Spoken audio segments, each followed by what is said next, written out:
बिस्मिल्लाहिर्रहमानिर्रहीम। वेलकम नासर pigeon club. उम्मीद करता हूँ कि सब भाई खैरियत से होंगे। सब भाइयों को हमारी तरफ से अस्सलाम वालेकुम। लो जी दोस्तों, दुकान देख के तो आपको पता लग ही गया होगा कि मैं कहाँ आया हूँ। तो इंशाल्लाह मैंने देखा बड़े बड़े उस्ताद, बड़े बड़े नामी ग्रामी उस्ताद बैठे हुए हैं। ये पहले उस्ताद बैठे हुए हैं जी। उस्ताद आप अपना इंटरव्यू खुद बताएं जी। जी उस्ताद कराम शाह जी, अस्सलाम वालेकुम जी। ये अंसर भाई इधर देखें आप, ये शाह साहब के खलीफे ने जी, अंसर ब्लॉग साहब। हाँ जी। ये उस्ताद आफ्ताब जी, हैं जी, उस्ताद आफ्ताब बिल्ला फजल वाला।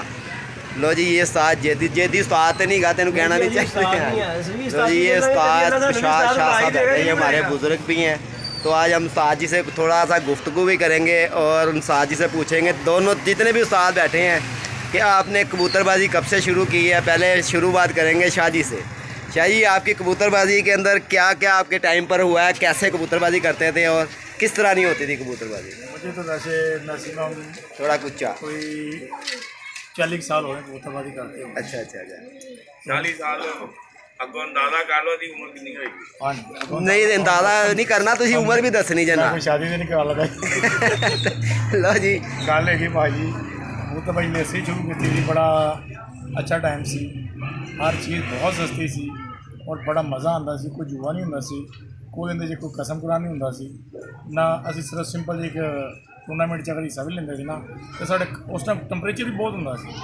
ठीक हो ਹੁਣ गया। ਜੇ ਅਸੀਂ 12 ਜੀ ਕਬੂਤਰ ਬਿਠਾਏ ਨਾ, ਤੇ ਲੋਕ ਦੇਖਣ ਆਏ ਨੇ ऐसे तो रही ਕਿ है, ਯਾਰ ਕਿੰਨਾ ਕਬੂਤਰ ਬੈਠਾ 12 ਕੁ ਵਜੇ। ऐसे तो रही है। ਅਲਹਮਦੁਲਿਲਾ ਮੈਂ ਹਲ ਉਸ ਟਾਈਮ ਤੂੰ ਵੀ ਛੋਟਾ ਜਿਹਾ ਸੀ। हाँ जी असी तो ये आंडे जे गए सा। ਹਰੇ ਕਬੂਤਰ ਸਨ, ਸਬਾ ਚੀਨੇ ਸਨ ਤੇ ਚਿੱਟੇ। शाही ਤੁਹਾਡੀ ਲਾਈਫ ਦੇ ਵਿੱਚ ਸਭ ਤੋਂ ਜ਼ਿਆਦਾ ਕਬੂਤਰ ਕਿਹੜੇ ਕਲਰ ਚ ਉੱਡਿਆ ਜੀ? ਮੇਰੇ ਕੋਲ ਜਿਹੜੇ ਉੱਡੇ ਮੋਤੀਆਂ ਦੇ ਉੱਡੇ, ਜੋਨਸ ਦੇ ਜਿਹੜੇ ਪਹਿਲੇ ਆਪਣੇ ਮੋਤੀਆਂ ਵਾਲੇ ਕਬੂਤਰ ਹੁੰਦੇ ਸੀ। ਮੋਤੀਆਂ ਦੇ ਕਬੂਤਰ ਸਨ, ਠੀਕ ਹੋ ਗਿਆ। ਜਿਹਨੂੰ ਲੋਕੀ ਚੂਹਾ ਟਾਈਪ ਕਹਿੰਦੇ ਨੇ, ਅੱਛਾ ਅੱਛਾ। ਬਟੇਰੇ ਟਾਈਪ। ਔਰ ਉਹ ਅਕੈਡੀ ਕੁੜੀ ਪਹਿਲੇ ਵੀ ਹੈਗੇ ਸੀ, ਲੋਕਾਂ ਨੂੰ ਪਤਾ ਨਹੀਂ ਸੀ।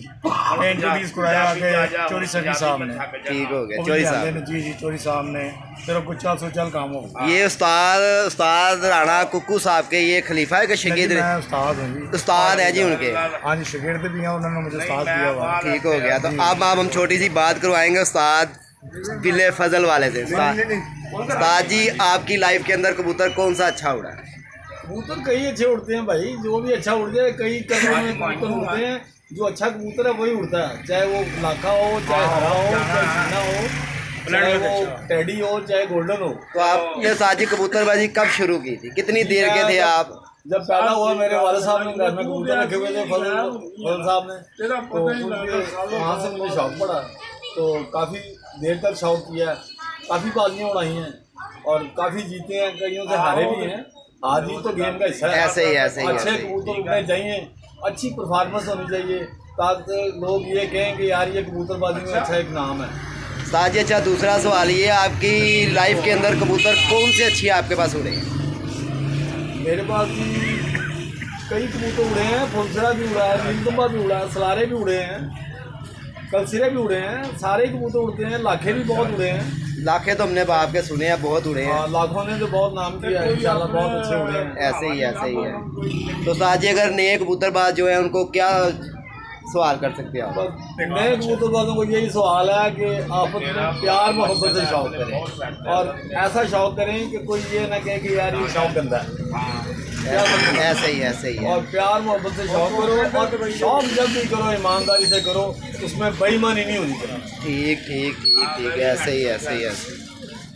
ये जेदी साहब है जी, ये शाह साहब अभी बात कर रहे हैं। अभी उस्ताद जी से और कोई गुफ्तगू करेंगे।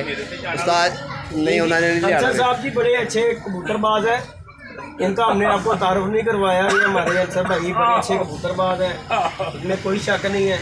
बस रहते इसी वक्त बोलते हैं कि जो कि ना जब दिल करे इनका, नहीं तो अदरवाइज ये बात नहीं करते। बाकी इनके बारे में शाह साहब बताएंगे, क्योंकि शाह जी के ये बड़े क्लोजअप है। ये शाह जी अच्छे तरीके से इकराम शाह साहब दसन हाँ जी, हाँ जी शाह जी दस। अच्छा शाही दसो जी, की कहना चाहोगे इन्हों के बारे? जी इन्हों के बारे की भरा ने साढ़े ही माशाल्लाह। अच्छा।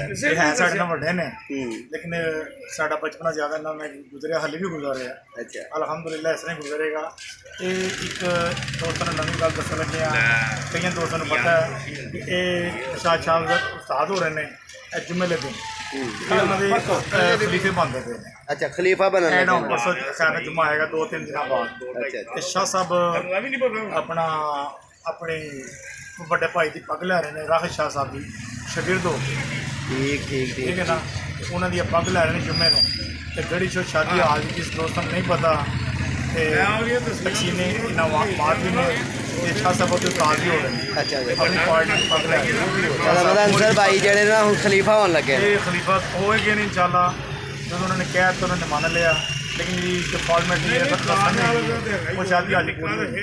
ਅੱਛਾ ਸ਼ਾਹ ਜੀ ਇੱਕ ਗੱਲ ਹੋਰ ਮੈਂ ਪੁੱਛਣਾ ਚਾਹ ਰਿਹਾ, ਕਬੂਤਰ ਜ਼ਿਆਦਾ ਰੱਖਣੇ ਚਾਹੀਦੇ ਨੇ ਕਿ ਥੋੜੇ ਰੱਖਣੇ ਚਾਹੀਦੇ? ਕਬੂਤਰ ਅੱਛੇ ਰੱਖੋ, ਦੋਸ ਵੀ ਅੱਛੀ ਹੋਣ, ਇੱਕ ਹੋਵੇ ਤੇ ਨਾਲ ਕੰਮ ਚੱਲ ਜਾਂਦਾ ਹੈ। ਤੇ ਕਬੂਤਰ ਜਿਹੜੇ ਨਾ ਆਪਣੀ ਜੇਬ ਦੇ ਹਿਸਾਬ ਨਾਲ ਹਰ ਇਨਸਾਨ ਦੇਖਣਾ, ਮਹਿੰਗਾਈ ਦਾ ਦੌਰ ਹੈ। ਨਹੀਂ ਮਹਿੰਗਾਈ ਦਾ ਦੌਰ ਹੈ, ਇੱਕ ਕਬੂਤਰਬਾਜ਼ੀ ਦੀ ਲਾਈਫ ਦੇ ਵਿੱਚ ਕਬੂਤਰ ਜ਼ਿਆਦਾ ਰੱਖਣੇ ਚਾਹੀਦੇ ਨੇ ਕਿ ਥੋੜੇ ਰੱਖਣੇ ਚਾਹੀਦੇ? ਥੋੜੇ ਰੱਖਣੇ ਚਾਹੀਦੇ। ਉਸਤਾਦ ਜੀ ਤੁਸੀਂ ਕੀ ਕਹਿਣਾ ਚਾਹ ਰਹੇ? मैं चाह रहा कि कबूतर हमेशा थोड़े रखने चाहिए और अच्छे होने और सारे अच्छे होने चाहिए। हाँ जी। और थोड़े होन सारे अच्छे होने की खिदमत अच्छी होती है, उन्होंने अच्छा टाइम दे लेंगे हो, उस तो बाद ਤੁਸੀਂ ਉਹਨਾਂ ਦੀ ਪ੍ਰੈਕਟਿਸ ਪੂਰੀ ਅੱਛੀ ਕਰਾਓ ਤੇ ਇਨਸ਼ਾਅੱਲਾ ਕਬੂਤਰ ਵੀ ਜਿਹੜਾ ਨਾ ਵਫਾਦਾਰ ਜਾਨਵਰ ਹੈ, ਮਾਲਕ ਨਾਲ ਪੂਰੀ ਵਫਾ ਕਰਦਾ ਜੇ ਤੁਸੀਂ ਉਹਦੇ ਨਾਲ ਕੋਈ ਗੱਲ ਨਾ ਕਰੋ। ਐਸੇ ਤਰ੍ਹਾਂ ਹੀ ਅੱਛੇ ਤਰੀਕੇ ਨਾਲ ਉਡਾਓ ਉਹਨੂੰ, ਉਹਦੀ ਪੂਰੀ ਖਿਦਮਤ ਕਰੋ ਤੇ ਇਨਸ਼ਾਅੱਲਾ ਤੁਹਾਨੂੰ ਰਿਜ਼ਲਟ ਵੀ ਅੱਛਾ ਹੀ ਦੇਗਾ। ਉਸਤਾਦ ਜੀ ਕਈ ਲੋਕੀ ਕਹਿੰਦੇ ਨੇ ਕਬੂਤਰ ਸ਼ਾਮ ਤੇ ਉੜਦਾ ਹੈ। ਦੇਖੋ ਜੀ ਸਵਾਲ ਦੇਖੋ, ਜਿਸ ਚੀਜ਼ ਦਾ ਤੁਸੀਂ ਖਿਆਲ ਨਹੀਂ ਕਰੋਗੇ, ਦੇਖੋ ਨਾ ਮੈਨੂੰ ਪਿਆਸ ਲੱਗੀ ਹੈ, ਤੁਸੀਂ ਮੈਨੂੰ ਪਾਣੀ ਨਹੀਂ ਦਿਓਗੇ ਤੇ ਮੈਂ ਖਰਾਬੀ ਪੈਦਾ ਹੋਏਗੀ। ਐਸੇ ਤਰ੍ਹਾਂ ਹੀ ਤੇ ਜਿਹੜੀ ਉਹਦੀ એનર્ਜੀ ਵੇਸਟ ਹੁੰਦੀ ਹੈ ਉਹਨੂੰ ਤੁਸੀਂ ਪੂਰਾ ਕਰੋ ਤੇ ਇਨਸ਼ਾਅੱਲਾ ਉਹ ਤੁਹਾਡਾ ਸਾਥ ਦੇਗਾ। ਔਰ ਉਹਨੂੰ ਜਦੋਂ ਛੱਡੋ ਉਹਦੀ ਦੇਖਭਾਲ ਕਰਕੇ ਛੱਡੋਗੇ, ਯਾਨੀ ਕਿ ਕਬੂਤਰ ਸਹੀ ਹੈ ਤੁਹਾਡਾ ਫਿਟਨੈਸ ਦੇ ਦਾਣਾ ਸ਼ਾਣਾ ਉਹਨੇ ਹਜ਼ਮ ਕੀਤਾ ਹੈ, ਕਬੂਤਰ ਤੋਂ ਠੀਕ ਹੈ। ਉਹ ਜਿਸ ਵੇਲੇ ਤੁਸੀਂ ਦਾਣਾ ਪਾਉਂਦੇ ਹੋ ਤੁਹਾਨੂੰ ਆਪਣਾ ਆਪ ਦੱਸਦਾ ਕਬੂਤਰ ਕਿ ਮੈਂ ਫਿੱਟ ਹਾਂ। ਅੱਛਾ ਤੇ ਉਸਤਾਦ ਜੀ ਦੂਜੀ ਗੱਲ ਇਹ ਹੈਗੀ ਹੈ ਕਿ ਕਬੂਤਰ ਨੂੰ ਕਿੰਨੀਆਂ ਫੜਕਾਂ ਤੋਂ ਬਾਅਦ ਖੁਰਾਕ ਦੇਣੀ ਚਾਹੀਦੀ ਹੈ?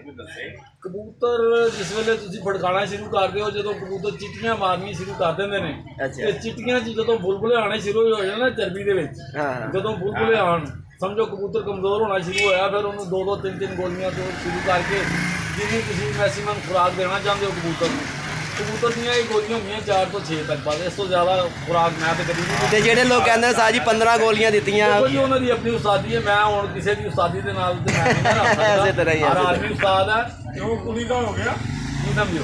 ਐਸੇ ਤਰ੍ਹਾਂ ਹੀ ਹੈ। ਬਸ ਮੈਂ ਤੇ ਇੰਨੀ ਕੁ ਦੇਣਾ, ਬਕਾਇਆ ਦਾ ਮੈਂ ਨਹੀਂ ਪਹਿਲਾਂ ਬਕਾਇਆ, ਅਗਰ ਕੋਈ ਜ਼ਿਆਦਾ ਦਿੰਦਾ ਹੈ ਤੇ ਉਹਦੀ ਅੱਛੀ। ਸ਼ਾਹ ਜੀ ਤੁਸੀਂ ਕੀ ਕਹਿਣਾ ਚਾਹੋਗੇ ਇਸ ਬਾਰੇ ਦੇ ਵਿੱਚ? ਕਬੂਤਰ ਨੂੰ ਕਿੰਨੀ ਉਡਾਰਾਂ ਤੋਂ ਬਾਅਦ ਖੁਰਾਕ ਦੇਣੀ ਚਾਹੀਦੀ ਹੈ? ਹਾਂ ਮੈਂ ਜਿਹੜੀ ਗੱਲ ਕੀਤੀ ਅੱਛੀ ਕੀਤੀ। ਕਬੂਤਰ ਜਿਹੜੇ ਪੂਰਾ ਆਈ ਨਾ ਫੜਦੇ ਨੇ, ਕਬੂਤਰ ਆਪ ਦੱਸਦਾ ਕਿ ਮੈਨੂੰ ਹੁਣ ਖੁਰਾਕ ਦੀ ਜ਼ਰੂਰਤ ਹੈ, ਅੱਛਾ। ਲੇਕਿਨ ਟੈਂਪਰੇਚਰ ਦੇ ਵਿੱਚ ਉਹਨੂੰ ਸੰਭਾਲਣਾ ਹੀ ਉਸਤਾਦੀ ਹੈ। ਤੇ ਅੱਛਾ ਕਬੂਤਰ ਨੇ ਉੱਡ ਕੇ ਤੁਹਾਨੂੰ ਦਿਖਾਣੇ ਤੁਹਾਡਾ ਨਾਂ ਪੈਦਾ ਕਰਦਾ। ਲੇਕਿਨ ਹੁਣ ਜਿਹੜੇ ਕਬੂਤਰ ਹੈ ਨਾ, ਅਸਲ ਲੋਕਾਂ ਨੇ ਕੈੜੀਆਂ ਮਗਰ ਪਏ ਨੇ 24 ਸਾਲ ਦੇ ਕਬੂਤਰ ਬਹੁਤ ਅੱਛੇ ਨੇ, ਲੇਕਿਨ ਉਹ ਮੌਸਮ ਬਣ ਹੀ ਨਹੀਂ ਰਿਹਾ ਗਰਮੀ ਦਾ, ਉਹਨਾਂ ਦੀ ਪ੍ਰਵਾਹ ਪੂਰੀ ਹੁੰਦੀ ਹੈ। ਹੁਣ ਕਬੂਤਰਬਾਜ਼ੀ ਵੈਸੇ